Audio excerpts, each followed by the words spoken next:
Hello, in front of me I've got Snapchat. In this video I'll show you how to use my eyes only function.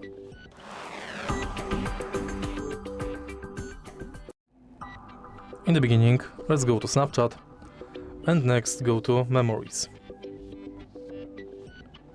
Enter my eyes only and setup. Enter your passcode.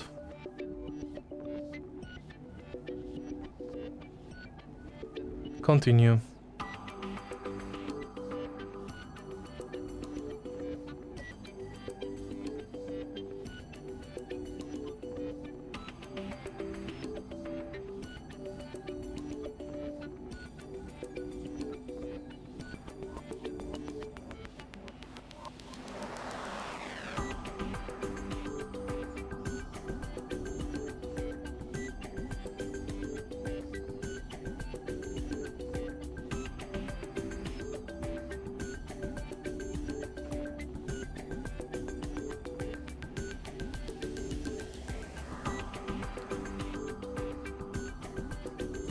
And here you can find memories that are for your eyes only.